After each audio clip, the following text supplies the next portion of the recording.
and just talk to it like, hey, this is how you drift.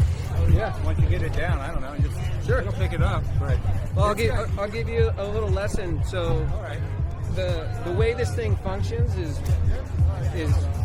a lot like if you ever seen someone wakeboard, right? The boat is pulling the wakeboarder through the water. So when the boat turns, the person gets pulled behind the boat. Wherever the boat turns, the skier has to go. Yeah. So this is like you're driving the boat, but wakeboarding at the same time. Nice. So watch, when I start to turn in the middle here, the back is just going to slide out. So now if I turn right, the back follows. I'm like basically just keeping my weight on the back foot, and as long as I stay balanced on my back foot, it just pulls me through. It's like effortless. Like you can get sideways with no effort at all. It's really cool.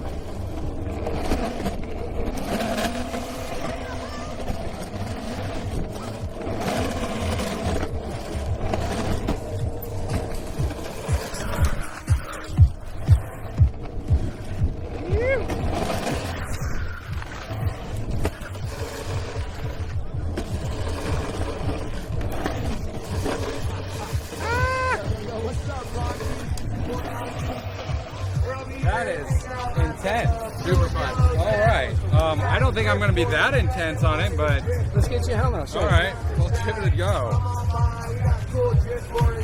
So what we're going to do to teach you, I'm going to lock the board for you. Yeah, that works. So you just get used to the controls first. So let me tilt it over. Oh, yeah, wait. I'm thinking it's going to fall over. No. Watch. Let go. It stays up. You don't have to hold it. Oh, okay. Yeah, it won't fall. I'm like, So now all I do is I lock this board so you guys can try. Now, when you're learning, I just want you to get used to the throttle. So it's a thumb throttle front brake. very responsive. Yes, the acceleration is high because of when you drift, you need the wheel to be able to spin. We'll get to that later. Yeah, get to it. So So just, you regular goofy. So I'm good. So Yeah. step up with your back foot first. Oh, okay. Yeah. All right, so back. See how that's balanced? It's stable with the back foot. Oh, yeah. You cruise your way on back. You cruise around a couple times. All right.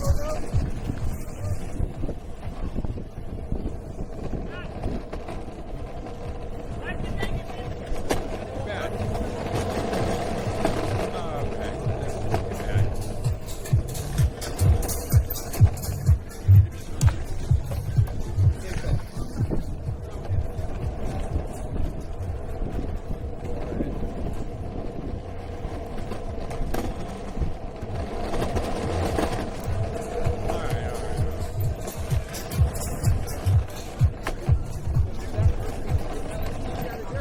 Yeah, that sounds good. So you got to feel for the controls. And if you notice, you want your weight on the back foot. Yeah. Because the board's flexible. I mean, it's like you guys. Who's doing your board?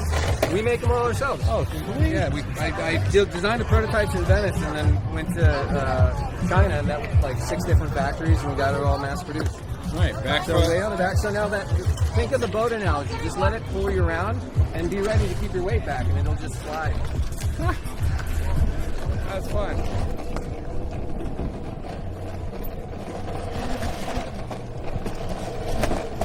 Put on the back. All right, I got it.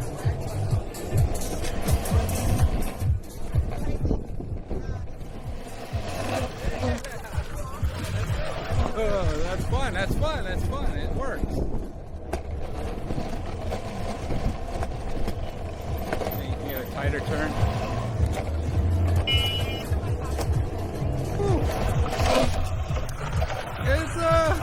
It's definitely an experience, man. This is fun. I don't know.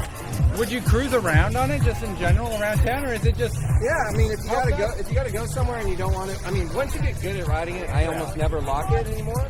But like, if you're going to get groceries or something, you just lock it, put the grocery bag between your feet, and cruise. I mean, it's fun. I mean, if you live in a city like Venice Beach, there's nothing that's more than a mile and a half away. I want to watch you try. So yeah, it's I mean, we call it the ultimate joyride.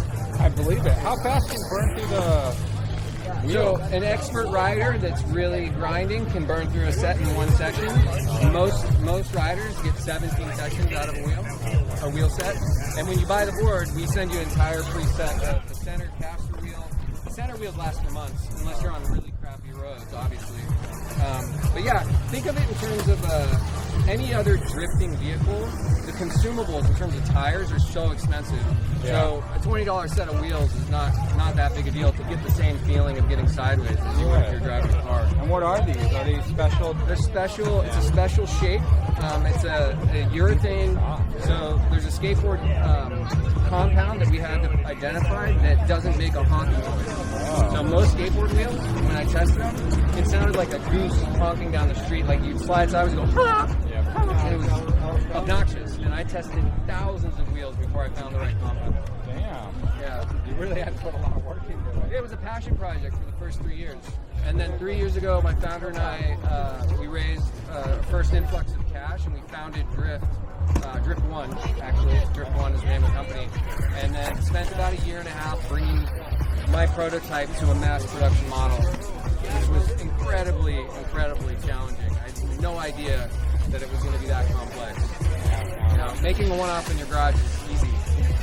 Well, I appreciate the time. Yeah, of course, It's man. an awesome product. I'm glad we were able to get some content on it, and use that link down in the description below. Pick one up. Yeah, Love for it. sure. I'm going to give it to my marketing guy, and we'll, wait, let me make sure I'll give you a minute. yeah. Oh, no, I haven't.